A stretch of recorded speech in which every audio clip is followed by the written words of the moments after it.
Myanmar நிலநடுக்கம் தொடர்பான அதிர்ச்சி தகவல் ஒன்று வெளியாகி இருக்கிறது. இந்த நிலநடுக்கத்தின் போது தொழுகையில் ஈடுபட்டிருந்த இஸ்லாமியர்கள் 700 பேர் இறந்திருப்பதாக இஸ்லாமிய அமைப்பு அறிவித்திருக்கிறது. கூடுதல் விவரங்களோடு இணைகிறார் அரசியல் பிரிவு ஆசிரியர் ஹரிஹரன். ஹரிஹரன், வணக்கம். நீங்க விவரங்களை பதிவு பண்ணலாம்.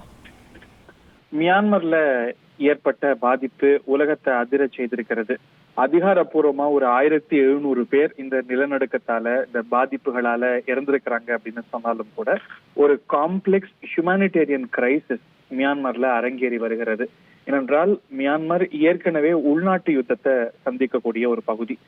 ஒரு தெளிவான அரச நிலை, ஒரு அமைதி அப்படிங்கிறது இல்லாத ஒரு சூழல்ல இந்த ரிலீஃப் ரீஹாபிலிட்டேஷனை, இந்த ஒரு சூழல் அப்படிங்கிறது இன்னும் கூட சிரமமாக்கி இருக்கிறது.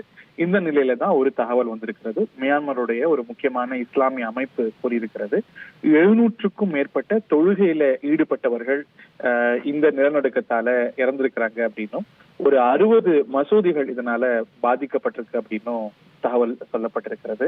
ஒரு முழுமையான எண்ணிக்கை இப்ப அரசு கொடுக்கக்கூடிய, அங்க மிலிட்டரி ஜனதா கொடுக்கக்கூடிய எண்ணிக்கையை சர்வதேச ஊடகங்கள் உட்பட ஒரு பிஞ்ச் ஆஃப் சால்ட்டோட தான் பார்க்கிறாங்க.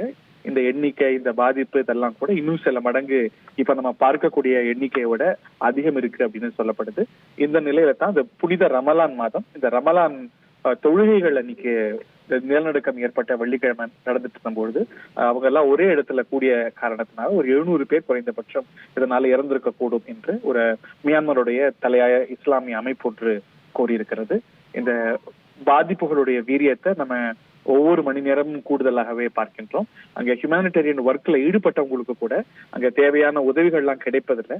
அங்க அரசுல இருக்கக்கூடிய பலவீனத்தின் காரணமாக இருக்கிறத நம்ம பார்க்கின்றோம். இந்த பாதிப்பு இன்னும் இந்த உயிரிழந்தவர்களுடைய எண்ணிக்கை வரக்கூடிய நாட்கள்லயும் மணி நேரங்களிலும் கூடும் என்று எதிர்பார்க்கப்படுகிறது.